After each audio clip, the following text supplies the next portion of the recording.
I'm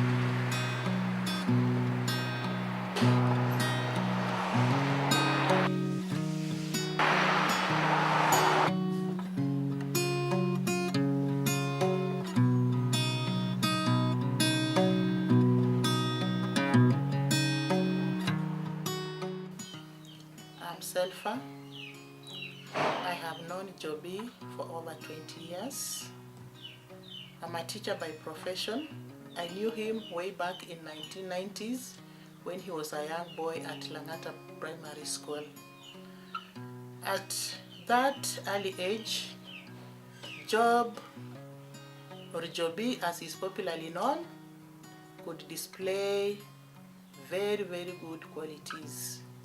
In him, we saw a good leader. And this made him to be very, very popular among his peers and the teachers alike. Jobby is and has been a very, very reliable person, social, very, very humorous, intelligent, eloquent. My main vision of my life is just building schools to raise awareness in places. After people have gotten the awareness, now building the hospitals to promote good health in those areas. Well guys, that is just one form of the many corruptions that we have in this country. Just go today and try Google the word corruption in Kenya. Utashanga. You'll get 2.1 million results. You don't even know where to start from. Job mingles with everybody. I have seen him mingling with the young, the old, rich, the poor, and everything. This makes us think that he can be a very, very good leader. Thank you.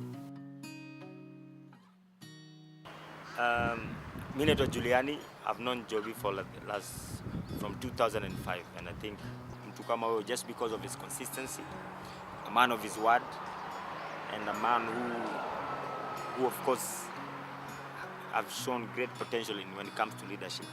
First of all, in a small setting, and I think he can reflect that even when he has given amepatiwa a bigger responsibility. Let us just talk about elections right now. Yeah. We have seen many youth aspirants who are going for positions of power, but they do not have the resources. Hawana your door, but their opponents are going to buy. Whom are they buying? The youth vote. Hii ni shida gani inaleta hii corruption? Langata cannot be the same, because of course surrounding yake always when he's around, his surrounding changes for good, that is. So of course that's why na push for Jobby. I'll get your job. Mimi nimetibu watu Kiambu, nimetibu watu Thika na 20 shillings. Hapa Lang'ata hauwezi. Mwanamke akipata miscarriage atakufa kwa nyumba kama hana pesa. Ukweli uongo? Anaweza make a change kwa maisha ya watu wengi, of which amesaidia vijana wengi kuchange kutoka kwa drugs, kutoka kwa maisha mbaya ya pombe, na wamechange maisha yao mengi. So nishaamua job kwa Jobby. Dundos namtambua kama mbunge wetu mtarajiwa. Kwa hiyo namtambua na sema kura yangu mimi naweza pendelea nimpatie yeye. Kwa ajili tumeteseka na yeye, anatujua. Anajua sisi hapa vile tunakaanga tunakula aje. Na hiyo ndio kitu naweza sema mahoni yake. Kura yangu ninaweza mpatia yeye. Si boy wetu Jacob tunamjua boy moja mpoa, mtu humble, mtu God fearing.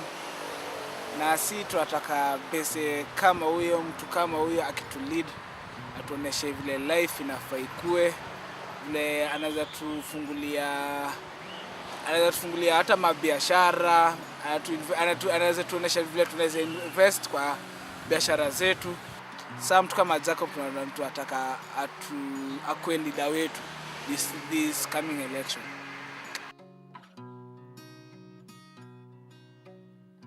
Someone I've seen make mistakes and come out of them stronger. Someone I have seen, whatever he places his hand to do, Jobby prospers. Jobby is the Joseph of my generation. Jobby is handpicked. So I'm excited about this election. I'm excited about voting for him. I'm excited about just the chance to start things afresh.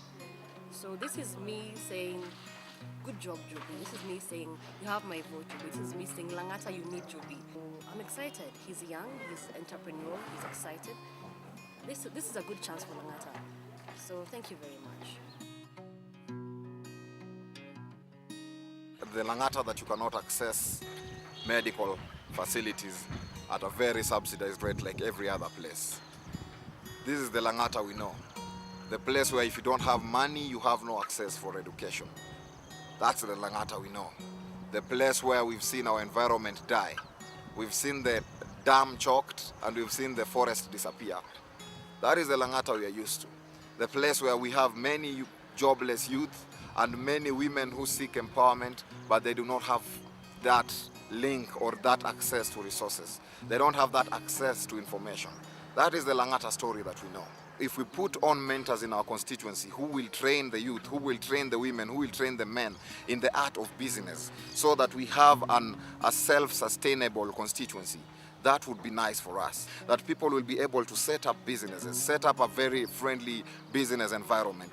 And it's high time we come to the place that we shall change that story, so that we form a new Langata story, where our children will be vaccinated, our mothers will be able to deliver without very hefty bills, where our children will go to schools, our youth will be able to access college institutions and college education, our sportsmen will be able to thrive. We have no social hall in Langata. That is the story we know. We do not have any field that is owned by the community. A very sad story in Langata. And yet we complain right now that the crime rates are going high in Langata. I believe the key is in all this. When we shall make our environment sustainable, when we shall empower our women, when we shall empower our youth, when we shall empower our men, when we shall make basic facilities and amenities accessible, when our drainage shall be sorted so that we do not walk in floods whenever it rains. If you look at Karen area, they have issues with zoning, so that we will put in structures that will make sure people adhere to the zoning laws that are in place right now, so that our lands do not lose value. Let us change the Langata story. I'm sure me and you can make it happen. That is why I come to you and tell you, job kwa Jobby. Together we can do this. I've been raised here. I've lived here from 1990 to date. I have seen our environment change. The people I was with in schools are the ones in the slums right now. It's high time we change that trend. I believe that if we stand together, we can make this thing happen. So I'm reaching out to you and telling you, please, I need your vote so that we make this thing happen. Job kwa Jobby. Never forget that. Thank you.